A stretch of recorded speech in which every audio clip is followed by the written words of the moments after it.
Hello and welcome to today's video in high altitude investing. Today we are going to be comparing Bitcoin and gold. So let's get right into this.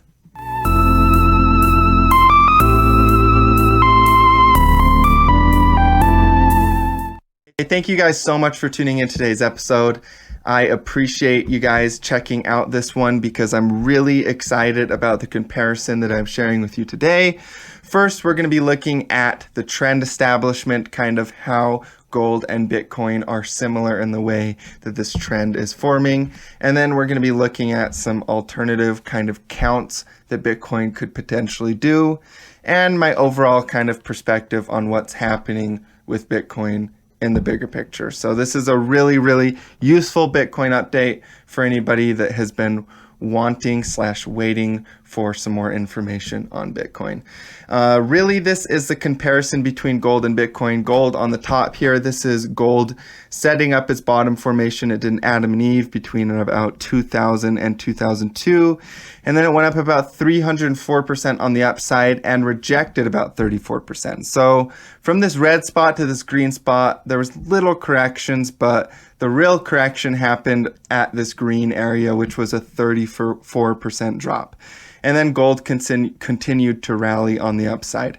Now, if we look at Bitcoin, we saw the exact same thing happen on Bitcoin, a 304% rise, and then a 34% drop once we met that kind of green box right there.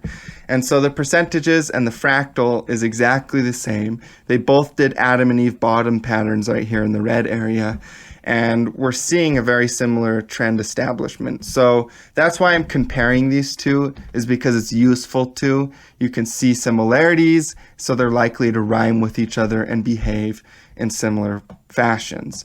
Now, if we actually pull up Bitcoin on the Bitfinex chart here, let me go ahead and find that. We can see that Bitcoin did a WXY correction, and that would result in more bullish action, which is exactly what we are seeing lining up with our gold comparison. And this gold comparison doesn't really end here. If it follows the exact percentages, meaning that from this point, if it reverses and does what gold did, then we could head up to 1236, which is upwards of 22,000 per Bitcoin. Now, I don't think that would be the top of Bitcoin forever again after that, but I would suspect maybe a little dip before we push higher, kind of like what gold did. But this comparison is really useful for seeing that Bitcoin could have further growth on the upside from this point. Is one other alternative count here that we could do with Bitcoin. If I just delete this Elliott wave right here, this could always be an ABC correction like this, where we're doing an ABC down, and then we do an ABC up, and we do 1, 2, 3, 4, 5 down. That would take us back to major support levels of around 6,000 per coin. So that's a potential outcome, you guys, but right now I do not see this as a primary outcome. There's a lot of strength on the bulls, but if the support level of 9,300 ever fails, then that could be proposed as a count that you'd start to buy in and around the 6,000 area before we pushed higher in Bitcoin.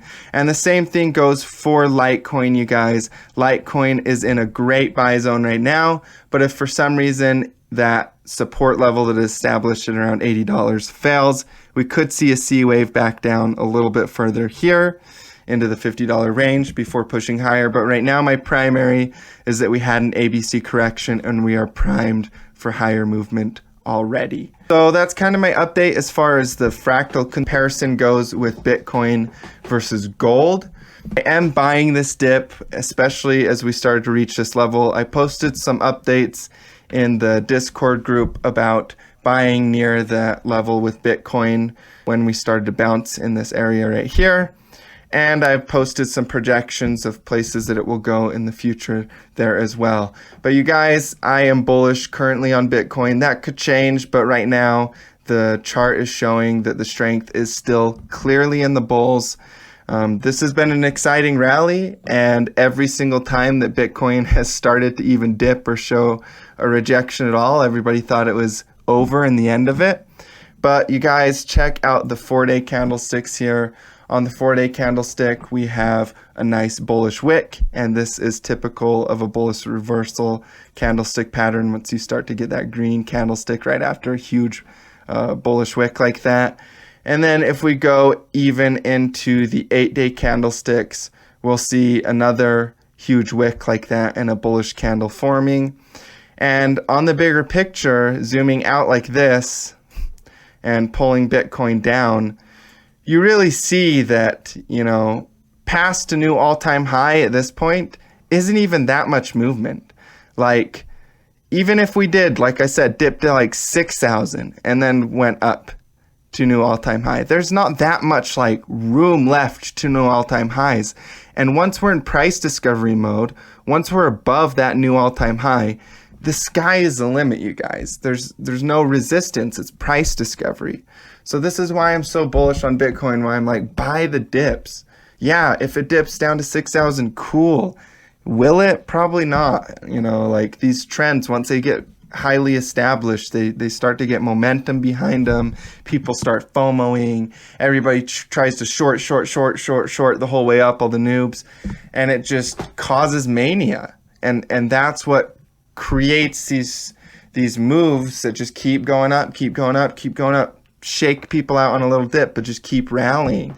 And that's what I see happening here with Bitcoin right now, is just very beautiful trend establishment in multiple time frames.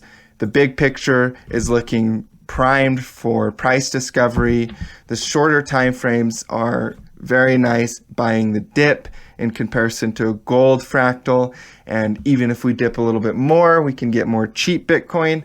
And, the medium time frame, which is like in the next month or so, I guess, is all bullish as well. Even like I said, if we dip to 6,000, that's going to be the end of an ABC. So you're seeing upside as your primary outcome and as your secondary outcome on the medium term and the long term. So don't get stuck in all these teeny little candles. Zoom out, use the 8-day candlesticks, use bigger time frames, and really buy these dips and play this trend reversal, because that's what's going to give you guys profit in the long term. I do think that Bitcoin is headed towards new all-time highs in the medium and long term anyways. So that's my update, you guys. If Bitcoin does get above 14,000, I expect money to flood like crazy into a lot of altcoins. I don't know if you guys have been looking at some of the altcoins, but they are beautiful.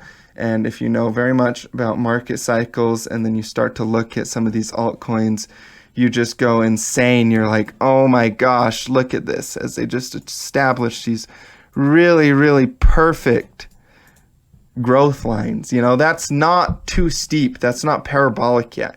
It's just establishing a very, very nice trend. And then it will start to establish a little bit of a steeper trend. And they grow like that. They get steeper and steeper. And because these altcoins are all doing these huge market cycles and then establishing very healthy growth curves after retracing like 90%, that means they have a healthy projected future if they continue growing, very, very smooth like this and not too steep too early. I would have been sketched out if Neo went like this and went like that afterwards. Yeah, then this would be really sketch, But even Bitcoin, with as parabolic as it is, even Bitcoin isn't that sketchy in the 8-day candlesticks when you zoom all the way out. It just looks like a little bounce and a reversal, the disbelief phase before returning to a new full trend. We're not too parabolic. This growth curve is very reasonable and realistic right here for Neo and for Ethereum and for Nano and for... just the list goes on, you guys. I don't even have to name all of the altcoins, but look at that. Ethereum, very, very reasonable growth curve. We're growing at something that's sustainable. We're not like 2018, 17 parabolic ramps that go insane, and in 1 week we all make $50,000 on a single trade. This is very sustainable growth. So I'm excited about the crypto space, you guys. This has been my little update. I know I haven't been updating as much as usual, but I will continue to do so as I see fit. and I look forward to seeing you guys in the next videos. As always, stay profitable.